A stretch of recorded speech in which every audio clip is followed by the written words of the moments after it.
Sir చూస్తా ఉంటే ఇప్పుడే ప్రెస్ మీట్ అయిపోయింది మాజీ ముఖ్యమంత్రి గారిది. దాంట్లో రాహుల్ గాంధీ పైన చాలా హాట్ కామెంట్స్ చేశారు. వాళ్ళు చంద్రబాబు నాయుడు రాహుల్ గాంధీ ఇద్దరు హాట్ లైన్ లో మాట్లాడుతున్నారు. ఏంటి సార్ ఇది? ఈరోజు అనూహ్యంగా జగన్మోహన్ రెడ్డి గారు రాహుల్ గాంధీ గారి ప్రస్తావన వచ్చినప్పుడు హాట్ లైన్ లో హాట్ కామెంట్ చేశారు. ఆయన ఆరోపణ ఏంటంటే రాహుల్ గాంధీ గారితో చంద్రబాబు నాయుడు గారు రేవంత్ రెడ్డి గారు తెలంగాణ ముఖ్యమంత్రి గారి సహకారంతో రెగ్యులర్ గా రాహుల్ గాంధీ గారితో హాట్ లైన్ లో ఉన్నారు, అంటే అనుబంధం కొనసాగుతుంది అనేది ఆయన తీవ్రమైన ఆలిగేషన్స్. నిజాలు వైసీపీ చెప్పాలి, కాంగ్రెస్ చెప్పాలి. కానీ ఇట్లాంటి పరిస్థితి జగన్ రావడానికి కారణాలు ఏంటి, దీని పర్యవసానాలు ఎలా ఉంటాయి, రెండు చూడాలి. ఒకటి, నిజానికి జగన్మోహన్ రెడ్డి గారు ఎప్పుడు కూడా తమ సమీప రాజకీయ ప్రత్యర్థిని తప్ప ఇంకెవరిని పట్టించుకోడు. తమ రాజకీయ ప్రత్యర్థిగా ఉన్న వాళ్ళతోనే రాజకీయ యుద్ధం చేస్తారు.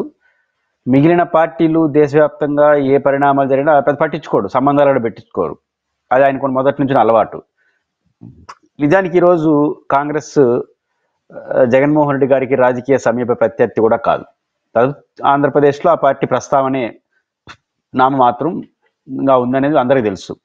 అలాంటి కాంగ్రెస్ పైన అందులో ఇంత పెద్ద హాట్ కామెంట్ చేయడం అనేది సంచలనంగానే చూడాలి. ఈ పరిస్థితికి రావడానికి కొన్ని అంశాలు దోహదపడ్డాయి అనుకుంటున్నాను. నెంబర్ 1, శర్మిల గారు పిసిసి అధ్యక్షురాలు అయిన తర్వాత ఆమె టార్గెట్ జగన్ గా మారిపోయింది.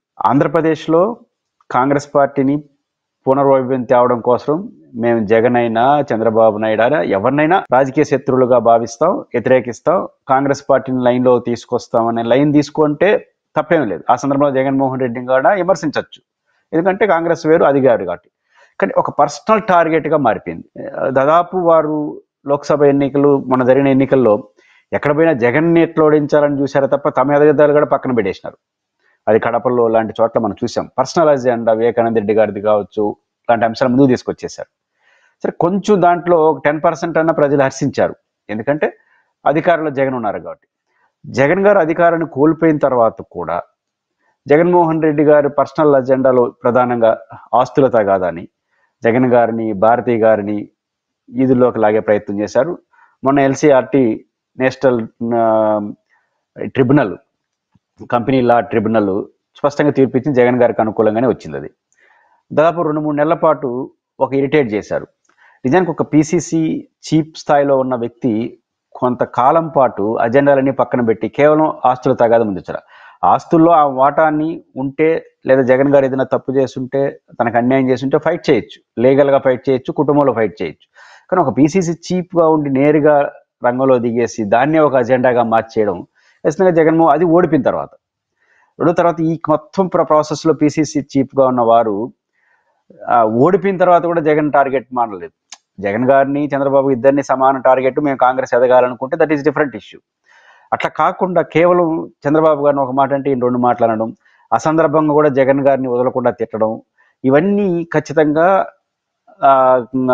ఆంధ్రప్రదేశ్లో కాంగ్రెస్కి, జగన్ గారికి ఒక ఇరిటేషన్ వాతావరణం వచ్చింది. దీనికి పరాకాష్ఠగా మన మాణిక్ ఠాకూర్ అనే నేషనల్ జనరల్ సెక్రటరీ, బహుశా ఆంధ్రప్రదేశ్ ఇన్ఛార్జ్ అనుకుంటాను, స్పోక్స్ పర్సన్ కూడా వారు నేరుగా జగన్మోహన్ రెడ్డి పైన అలిగేషన్ చేశారు. ఈ మద్యం ఏదైతే విచారణ జరుగుతుందో మద్యం పైన, దీనిపైన కాంగ్రెస్ పార్టీకి ఏదో ఒక అభిప్రాయం ఉన్నట్టు ఈ విచారణలోకి జగన్ గారిని, చివరకు భారతి గారిని కూడా లాగాలన్నారు. అసలు జగన్ గారు అక్కడ హర్ట్ అయి ఉంటారు అనుకుంటున్నాను. ఎందుకంటే తెలుగుదేశం పార్టీ వాళ్ళు అంత ఆరోపణలు చేయలేదు, జగన్ గారి మీద ఆరోపణలు చేస్తున్నారు, జగన్ని అరెస్ట్ చేయాలంటున్నారు, జగన్మోహన్ రెడ్డి మీద విచారణ ఇవన్నీ చేస్తున్నారు.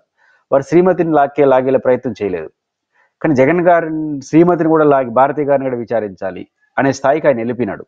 నిజానికి కింద స్థాయి వ్యక్తి కూడా అట్లా వెళ్ళకూడదు. ఒక నేషనల్ స్పోక్స్ పర్సన్, ఈ రాష్ట్ర ఇన్ఛార్జిగా ఉన్న వ్యక్తి ఆ స్థాయికి వెళ్ళిపోయి జగన్ గారిని విచారించాలి, భారతి గారిని విచారించాలి. ఏ బేస్ మీద మాట్లాడుతున్నారు, ఏ ఆధారంతో మాట్లాడుతున్నారు? ఇవన్నీ కూడా జగన్మోహన్ రెడ్డి. ఇప్పుడు ఈ కామెంట్స్ తో బీజేపీ వాళ్ళు ఏమన్నా పొత్తుతో ఏమన్నా ఇబ్బంది కలిగిద్దా సార్? ఎందుకంటే ఇన్ని రోజులు వాళ్ళకి ఆలోచన ఉందంటారా, వీళ్ళు చంద్రబాబు నాయుడు రాహుల్ గాంధీతో టచ్ లో ఉన్నట్టు? అంటే బీజేపీ తెలుగుదేశం పొత్తు ఎలా ఉంటుందనుకన్నా ఈ పరిణామ క్రమం, అంటే నేను చెప్పిన శర్మిల గారు, మాణిక్ ఠాకూర్ గారు వ్యవహరిస్తున్న తీరు, ఇవన్నీతో పాటు రాహుల్ గాంధీ గారు కూడా అందరినీ కలుపుకోబోయే పద్ధతిలో వ్యవహరించాలి. ఆయన చేస్తున్న డిమాండ్ చాలా న్యాయమైంది, ఆయన చేస్తున్న పోరాటం దేశమంతా హర్షిస్తూ ఉంది. కానీ ఆంధ్రప్రదేశ్ గురించి ఎందుకు మాట్లాడలేదు, వాటి గురించి ఎందుకు మాట్లాడలేదు అనే ప్రశ్న కన్నా నా పాయింట్ ఏంటంటే, జగన్మోహన్ రెడ్డి గారికి ఎన్ని రిజర్వేషన్లు ఉన్నా కాంగ్రెస్తో, కాంగ్రెస్ పార్టీ ఓడిపోయింది హర్యానాలో. ఓడిపోయినప్పుడు ఈ రాష్ట్రంలో ఎవ్వరు స్పందించలే, ఈ దేశంలో ఎవరు స్పందించలే. జగన్ గారే బీజేపీ గెలిచింది అక్కడ. బీజేపీని టార్గెట్ చేస్తూనే ఎలక్షన్ కమిషన్ మీద ప్రస్తావన చేశారు. మహారాష్ట్ర ఎన్నికలప్పుడు స్పందించాడు. అంటే దేశవ్యాప్తంగా వివిధ రాష్ట్రాల్లో ఒక ప్రాంతీయ పార్టీ నాయకుడు అక్కడ జరుగుతున్నటువంటి మాల్ ప్రాక్టీస్, తాను నమ్మిన మాల్ ప్రాక్టీస్ని ఖచ్చితంగా ప్రశ్నించాడు. కాంగ్రెస్ పార్టీకి లాభం మేడం హర్యానాలో, ఆయన రాజకీయ ప్రత్యర్థిగా మారినా కూడా అక్కడ స్పందించాడు. కానీ ఇప్పుడు రాహుల్ గాంధీ గారు జాతీయ స్థాయిలో మీడియాను ఉద్దేశించి మాట్లాడినప్పుడు జగన్ గారు అది ఆశిస్తారు కదా. దేశవ్యాప్తంగా మాట్లాడినప్పుడు హైయెస్ట్ ఓటింగ్ షేర్లో తేడా వచ్చిందని నమ్ముతున్నప్పుడు, 12.5% ఓటింగ్ పర్సంటేజ్లో తేడా వచ్చిందని అందరూ చెప్తున్నప్పుడు ఆంధ్రప్రదేశ్ నుంచి కూడా ఒక కామెంట్ చేయాలి కదా. జగన్ గారు కామెంట్ చేశారు కదా, హర్యానా పైన వచ్చినప్పుడు కామెంట్ చేశారు, మహారాష్ట్ర వచ్చినప్పుడు ఎక్స్లో అధికారికంగా స్పందించారు, తబ్బడుతూ బ్యాలెట్ పేపర్ కావాలని డిమాండ్ చేశాడు. అట్లాంటిది జగన్ ఆంధ్రప్రదేశ్కి వచ్చేసరికి మాట్లాడకపోతే ఏమనిపిస్తుంది? కేవలం నేనున్నాను కాబట్టే దీనివల్ల నాకు బెనిఫిట్ అవుతుందని ఇట్లా మాట్లాడలేదా రాహుల్ గాంధీ అనే భావన కలుగుతుంది. సహజంగా ఆంధ్రప్రదేశ్ గురించి మాట్లాడలేదు కాబట్టి ఆ రిలేషన్షిప్ ముందుకు తీసుకొచ్చారు. కాబట్టి ఏదైనప్పటికీ తన కేసుల్లో కూడా ఉన్నారుగా, తన కేసుల్లో కూడా కాంగ్రెస్ శంకర్రావు, తెలుగుదేశం పార్టీ అచ్చెన్నాయుడు, ఎర్రనాయుడు గారు వీళ్ళందరూ కూడా కేసులు అప్పుడు వీళ్ళే ప్రైవేట్ కేసుల్లో జగన్ గారికి వేశారు. కానీ దాన్ని అట్లే ఆయన కొనసాగి శర్మిల గారి వ్యవహారం, ఠాకూర్ గారి వ్యవహారం, రాహుల్ గాంధీ గారు స్పందించకపోవడం ఆంధ్రప్రదేశ్ వరకు ఖచ్చితంగా ఇది ఈ చట్టంలో ఆయనకు ఆ కోపానికి కారణం అయిండొచ్చు. రెండు, ఈ పరిణామాలు ఏంటంటే జగన్మోహన్ రెడ్డి గారు చంద్రబాబు నాయుడు గారి పైన ఇట్లా హాట్ లైన్ కామెంట్ చేయడం ద్వారా చంద్రబాబు నాయుడు గారు బీజేపీ సంబంధాల్లో పెద్ద మార్పులు ఏమి రావు. ఎందుకంటే చంద్రబాబు గారు బీజేపీతో ఎందుకు సహవాసం చేస్తున్నారో బీజేపీకి తెలుసు, చంద్రబాబుకు తెలుసు. చంద్రబాబుతో వాళ్ళు ఎందుకు సహవాసం చేస్తారో బీజేపీకి తెలుసు, చంద్రబాబు. కాబట్టి వీళ్ళిద్దరూ మీ దాపరికాలు లేవు.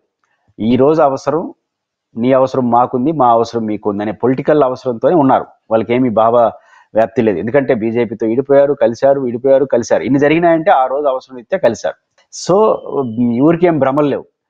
ఒకరి అవసరం ఒకరు తీరిపోతే ఒకరు కలిసి ఉండరు. కాబట్టి ఈ జగన్మోహన్ రెడ్డి గారు ప్రెస్ మీట్ పెట్టినంత మాత్రాన వెంటనే అదేమి బీజేపీ జగన్ గారు ఏదో కొత్త విషయం చెప్పేసినాడు మనకు అనుకుందాం. వాళ్ళకి ఆల్రెడీ చంద్రబాబు గారి మీద స్పష్టత ఉంది, చంద్రబాబు గారికి బీజేపీ మీద స్పష్టత ఉంది. ఇద్దరూ పరస్పర అవగాహనతో, పరస్పర అవసరాలతో కలిసి ఉన్నారు. ఆ అవసరం తీరిపోయేంత వరకు ఖచ్చితంగా ఉంటారు, అవసరం తీరిపోతే ఖచ్చితంగా కలిసి ఉండరు. వాళ్ళకి ఎప్పుడు గతంలో చరిత్ర కూడా అదే. అయితే తెలంగాణలో కొంత ప్రభావం పడే అవకాశం ఉంది. ఎందుకంటే తెలంగాణలో గట్టిగా రేవంత్ రెడ్డి గారి పైన ఒక విమర్శ ఉంది. రేవంత్ రెడ్డి గారు బీజేపీతో టచ్లో ఉన్నాడని బీఆర్ఎస్ పార్టీ అలిగేషన్ చేస్తూ ఉంది కదా, బీజేపీతో ఉన్నాడని. ఇప్పుడు ఏమవుతుంది, బీజేపీ వాళ్ళు ఏమంటారు, కాంగ్రెస్తో సంబంధం ఉందంటారు. కాబట్టి వీళ్ళు కలిసాడు రేవంత్ రెడ్డి గారు సంబంధం ఉన్నప్పుడు. ఇప్పుడు చంద్రబాబు గారితో కలిసి రేవంత్ రెడ్డి గారు ఉండడంతో కొన్ని విషయాల్లో రేవంత్ రెడ్డి గారు చంద్రబాబుతో ఉన్నారని బీఆర్ఎస్ రాజకీయం అందుకుంది. తెలంగాణలో కొంత హల్చల్ చేస్తుంది. కానీ ఆంధ్రప్రదేశ్లో కాంగ్రెస్ పైన జగన్ గారు చేసిన హాట్ లైన్ కామెంట్స్ అనేది ఆంధ్రప్రదేశ్లో పెద్ద పంజిది. ఎందుకంటే కాంగ్రెస్ వాళ్ళు ఎట్లా ఒప్పుకోరు, ఎవరు స్పందిస్తారో చూద్దాం. ఏదైనప్పుడు కూడా ఇప్పుడు రాహుల్ గాంధీ ప్రకటన పైన అసలు స్పందించలేదు ఎవరు. శర్మిల గారు 2 రోజుల తర్వాత స్పందించారు.